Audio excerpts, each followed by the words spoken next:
नमस्कार, स्वागत है आपका खबरों का पंचनामा में। मैं हूं आपके साथ फख्ता। हम लेकर आए हैं देश और दुनिया की 5 बड़ी खबरें, जिस पर चर्चा के लिए हमारे साथ स्टूडियो में मौजूद हैं कैपिटल टीवी के editor in chief doctor Manish Kumar ji. Doctor साहब, आपका बहुत बहुत स्वागत है। धन्यवाद। सबसे पहले नजर डालते हैं आज की हेडलाइंस पर। पीएम की सुरक्षा में चूक पर सुप्रीम कोर्ट सख्त। रिटायर्ड जज की अध्यक्षता में बनाई गई जांच कमेटी जिम्मेदार अधिकारियों से करेगी पूछताछ। आतंकी संगठन सिख फॉर जस्टिस की सुप्रीम कोर्ट के 35 वकीलों को धमकी। कहा, पीएम मोदी की मदद न करें। पीएम का काफिला रोकने का भी किया दावा। अखिलेश और जयंत चौधरी के बीच अभी तक सीटों पर नहीं बनी बात। मुलाकात से भी नहीं निकला हल। देश में कोरोना ने फिर मचाया कोहराम। एक दिन में सामने आए 1,79,000 से ज्यादा केस। कई नेता भी संक्रमित। दिल्ली महाराष्ट्र का बुरा हाल। पाकिस्तान की अकड़ चकनाचूर। ईरान ने अफगानिस्तान तक मदद पहुंचाने के लिए भारत को दिया बड़ा ऑफर। पहुंचाए जाएंगे गेहूं और दवा।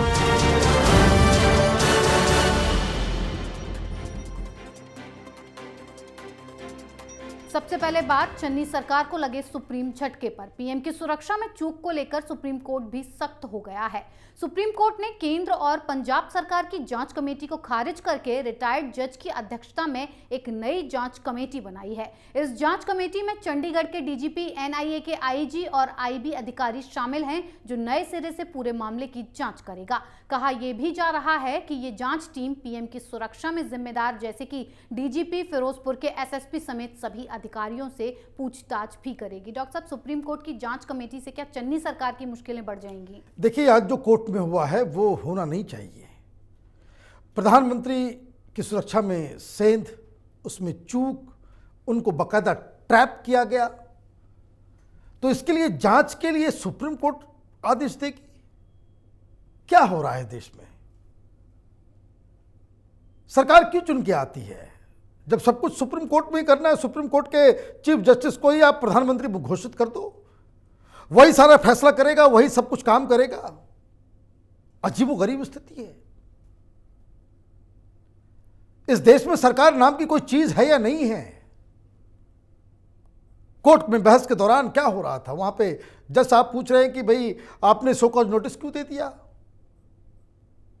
कोर्ट नाराज हो गई कि गृह मंत्रालय ने उन लोगों के खिलाफ जो शो कॉज नोटिस क्यों दिया? हमने तो सोमवार तक सब कुछ मना कर रखा था।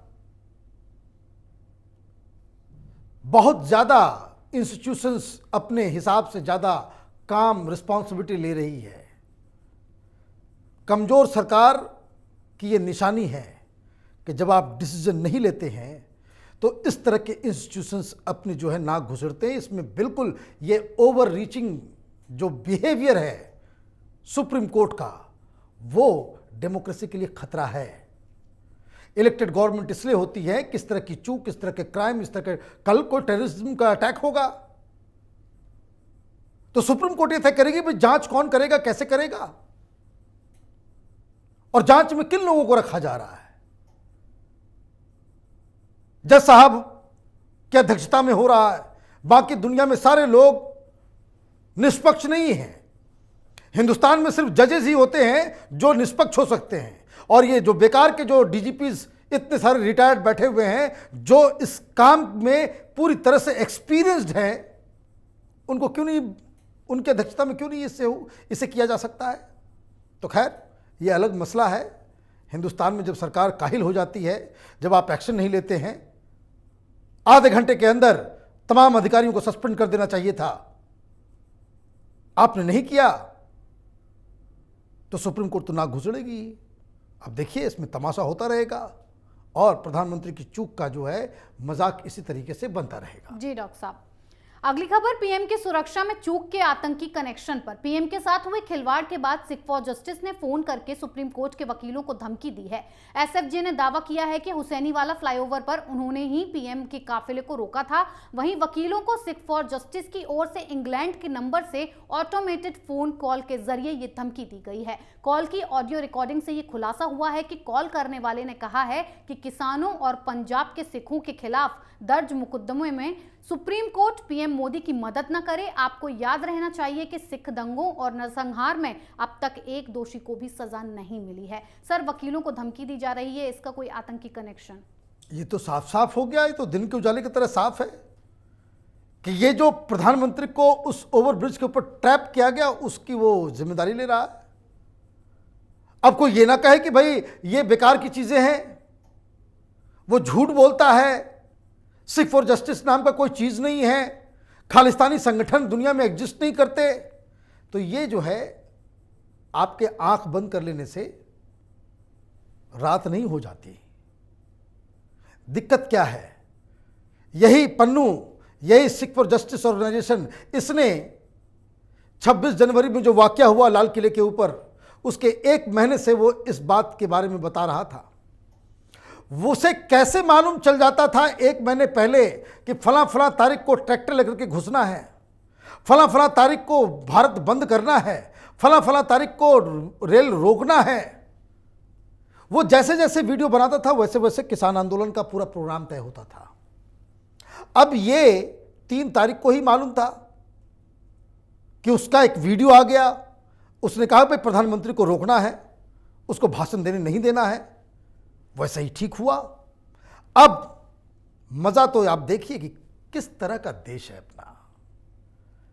हम आंख पे पट्टी बांध करके बैठे हुए हैं, आंखों के सामने सब कुछ बिल्कुल दिन के उजाले की तरह साफ है। वो ये कह रहा है कि हमने किया, साथ ही साथ सारे सुप्रीम कोर्ट के जजेस और वकीलों को धमकी दे रहा है कि इस पे कोई सुनवाई मत करना। ऑटोमेटेड मैसेज आ रहे हैं। कहां से आ रहा है? लंदन से आ रहा है, +44 नंबर से, ब्रिटेन का नंबर है वो। पहली चीज समझिए, ये काफी बड़ी संख्या में सुप्रीम कोर्ट के वकीलों को ये मैसेज आया है। ये डाटा किसके पास, कैसे पहुंचा उसके पास?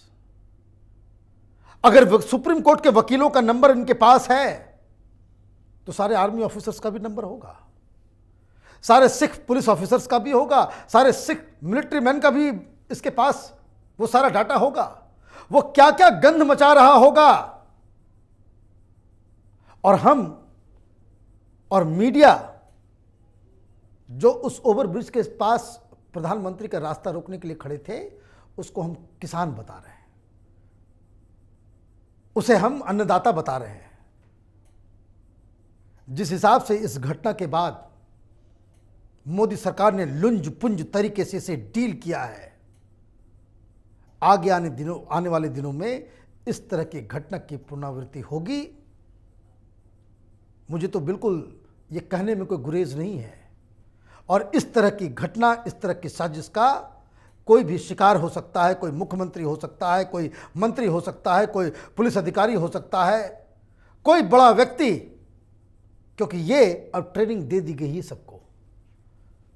तो ये देश तो राम भरोसे चल ही रहा है। जी डॉक्टर साहब, अगली खबर चुनाव से पहले बौखलाए अखिलेश पर। यूपी में एक तरफ चुनावी तारीखों का ऐलान हो चुका है तो दूसरी तरफ सपा नेता अखिलेश यादव को हार का डर सता रहा है। कभी वो इलेक्शन कमीशन से अधिकारियों को हटाने की मांग कर रहे हैं, कभी गठबंधन के लिए इधर उधर पार्टियों को तलाश कर रहे हैं। वहीं सपा और आरएलडी का गठबंधन भी अभी तक तय नहीं हुआ है, क्योंकि दोनों में सीटों के बंटवारे पर सहमति नहीं बनी है। आज भी अखिलेश और जयंत चौधरी की मुलाकात हुई, लेकिन क्या दोनों में सीटों पर सहमति बनी, इसका खुलासा नहीं हो पाया है। सर, चुनावी तारीखें नजदीक हैं, लेकिन अभी तक जयंत चौधरी के साथ सीटों के बंटवारे को लेकर सहमति नहीं बन पाई है। अभी 1 महीना पहले ही घोषणा कर दी गई थी कि हम दोनों राम लक्ष्मण भाई भाई।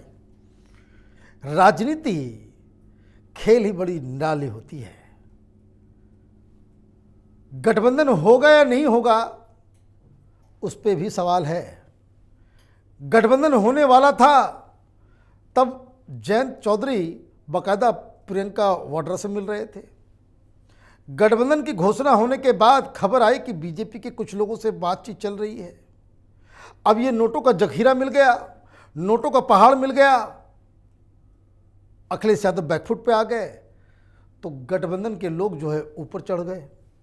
और सीटें दो, नहीं सीटें दोगे तो फिर देखते हैं। खबर यह भी आ रही है कि जयंत चौधरी ओवैसी के साथ मिलकर के कुछ अपनी इसको आजमा रहे थे। तो राजनीति जो it is a game of impossibilities. अभी तक ये घोषणा नहीं हुई है, तो आप ये समझिए कि अंदर खाने कुछ और चल रहा है। और ये इसलिए भी चल रहा है, अभी देखिए आज प्रोग्राम करने आने से पहले हमने देखा कि किस हिसाब से शिवपाल यादव बाकायदा एक टेलीविज़न चैनलों को बुला करके बता रहे थे कि हमने तो उन पे ही छोड़ दिया है। अब उन पे ही छोड़ दिया का मतलब क्या है? उन पे ही छोड़ दिया का मतलब ये है कि शिवपाल यादव ने कहा होगा कि मेरी जो प्रजातांत्रिक समाजवादी पार्टी है उसमें हमें इतनी सीटें चाहिए, अब ये बता दो तुम्हारे ऊपर मैं छोड़ देता हूँ, इतना सीट देते हो तो साथ में है, नहीं तो फिर हम अपना रास्ता अलग नापेंगे। तो ये कहानी बड़ी विचित्र है, लेकिन ये ब्यूटी है हिंदुस्तान की राजनीति का, गठबंधन की राजनीति का, कि कोई किसी का सगा नहीं होता, सब एक दूसरे से हार्ड बार्गेन करते हैं, और यही सबसे बड़ी सच्चाई है। जी डॉक्टर साहब, अगली खबर कोरोना के कहर पर। देश में कोरोना ने फिर तांडव करना शुरू कर दिया है। बीते 24 घंटे में कोरोना के 1,79,000 से ज्यादा मामले सामने आए हैं और 146 लोगों की मौत हुई है, जो फिर से डराने वाला आंकड़ा है। कोरोना से सबसे ज्यादा बुरा हाल दिल्ली और मुंबई का ही है। यहाँ पाबंदियों के बाद भी मामले थमने का नाम नहीं ले रहे, और यही वजह है कि पीएम मोदी को कोरोना संकट पर बैठक करनी पड़ी और राज्यों से संभव कदम उठाने की बात कही गई। सर, कोरोना से दिल्ली और महाराष्ट्र की स्थिति लगातार बिगड़ती जा रही है, कैसे लगाम लग पाएगी? कोई लगाम लगाने की कोशिश करे तब तो बस प्रधानमंत्री हो कि मुख्यमंत्री हो, सारे लोग प्रवचन देकर के चले जा रहे हैं कि घबराना नहीं। सारे लोग यही कह रहे हैं। केजरीवाल ने शुरुआत कर दी कि भाई हमने स्टडी कर लिया, इस बार लोग कम मर रहे हैं, इसलिए चिंता करने की बात नहीं है। भाई वैक्सीनेशन के प्रोसेस में स्पीड अप कहाँ है? थर्ड वेव आ सकता है, ये तो पहले से लोग जानते थे। ये बूस्टर डोज लगाने में इतनी देरी क्यों हो रही है? हम वापस बैक टू स्क्वायर वन आ गए। आपकी तैयारी तो ऐसी होनी चाहिए कि भाई बूस्टर डोज लाइन लगे, लगाइए और जाइए। जिन जिन लोगों ने 2-2 डोज ले लिया है, उसको थर्ड की जरूरत है, वो कहीं भी जाकर के लगा सकता है। अब तक उसको बाजार में भी लाने के लिए अनुमति दे दीजिए चाहिए थी। लेकिन दिक्कत क्या है? दिक्कत यह है कि हिंदुस्तान में सब टेलीविजन पे आकर के प्रवचन देने में एकदम जुड़े हुए हैं। मैं बार बार कहता हूं, इन राजनेताओं, इन सरकारों के चक्कर में अपनी जान को मत फंसाइए। अपनी जान की सुरक्षा अपने पास, भीड़ भड़का से बच के रहिए, और घर में सब लोगों की सुरक्षा और जो तमाम कोविड प्रोटोकॉल है उसको अपनाइए। जी डॉक्टर साहब, आखिरी खबर बेहाल हुए पाकिस्तान पर। ईरान ने भारत के साथ घनिष्ठ संबंधों के चलते उसे एक ऐसा ऑफर दिया है जिससे पाकिस्तान को झटका लगा है और उसकी अकड़ पल भर में चकनाचूर हो गई है। ईरान ने मानवीय संकट से जूझ रहे अफगानिस्तान तक गेहूं और दवा जैसी मदद पहुंचाने के लिए भारत का सहयोग करने की बात कही है। ईरान के विदेश मंत्री ने भारत के विदेश मंत्री एस जयशंकर से फोन पर बात करते हुए मदद की पेशकश की है। डॉक्टर साहब, भारत और ईरान की नजदीकियों से पाकिस्तान को कितना बड़ा झटका लगा है? पाकिस्तान के टेलीविजन चैनलों को मैं देख रहा था, छाती पीट रहे थे सब लोग। बोले अभी तो तालिबान ने गद्दारी कर दी हमारे साथ, हमने उनको सब कुछ किया, सब कुछ करवा करके उनको सत्ता में वहाँ बिठा दिया, और ये हिंदुस्तान से दोस्ती कर रहा है। जो ह्यूमैनिटेरियन एड का मतलब समझ लीजिए, वो तालिबान की सरकार के लिए नहीं है, बल्कि आम लोग जो वहाँ पे खाने की व्यवस्था नहीं हो पा रही है, दवाई नहीं है, उन सब के लिए ईरान ने रास्ता खोल दिया है कि आप अफगानिस्तान 2 रास्ते से पहुंच सकते हो, पाकिस्तान से और दूसरा ईरान के जरिए। तो अब चाबहार पोर्ट के पास जाकर के हिंदुस्तान का सामान जाएगा और अफगानिस्तान की मदद की जाएगी। तो ये पहल ईरान की तरफ से की गई, और तालिबान ने कहा कि भाई हमें मदद चाहिए, ये तो पाकिस्तान खुद ही परेशान है, वहाँ खुद ही उसके पास आटा नहीं, तेल नहीं, पैसा नहीं, ये तो खुद भिखमंगा है, हमें क्या मदद करेगा। लेकिन कहानी सिर्फ इसकी नहीं है, कहानी एक और हो गई है। एक तरफ तालिबान वाले पाकिस्तान की सेना को दौड़ा के भगा रहे हैं, वो जो डुरन लाइन के ऊपर पोल्स और जो बारे लगाए गए थे उसको उखाड़ के अपने साथ लेकर के जा रहे तालिबान वाले। आज खबर ये आई कि अहमद मसूद, ये जो पंजशीर वैली का जो शेर है, जो ताजिक है दरअसल, उससे तालिबान के एक मंत्री की मुलाकात हुई और इस मुलाकात को भी ईरान ने फैसिलिटेट किया। अब देखिए किस तरह से सारा चीज मूव कर रहा है वहां, कि तालिबान का मंत्री, वो तालिबान के परमिशन से ही वो एक ऐसे विद्रोही से मिल रहा है जिसको मारने के लिए पाकिस्तान की सेना गई थी। अब वहां पे सीज फायर बातचीत हो रही है, सारा कुछ हो रहा है, और ये ईरान कर रहा है, और ईरान हिंदुस्तान को भी बाकायदा एक्सेस दे रहा है।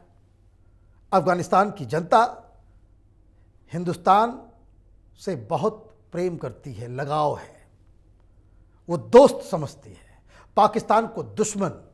लेकिन इन कुछ तालिबानी, वो खास करके वो एक उसका एक धरा है जो पाकिस्तान के संपर्क में आकर के वो वहाँ की जनता की चीज़ों को, जो जन भावना है उसके खिलाफ काम करती है। लेकिन ये जब से बॉर्डर इशू आया है पाकिस्तान के साथ, तो पाकिस्तान की स्थिति अफगानिस्तान में वही हो रही है जिसके लिए एक मुहावरा है, न घर का न घाट का। जी डॉक्टर साहब, बहुत बहुत धन्यवाद इतनी जानकारी के लिए। धन्यवाद। खबरों का पंचनामा में आज के लिए इतना ही। देश विदेश की बाकी खबरों और उनके सटीक एनालिसिस के लिए देखते रहिए कैपिटल टीवी। हमें लाइक कीजिए, शेयर कीजिए और कैपिटल टीवी को सब्सक्राइब कीजिए। नमस्कार।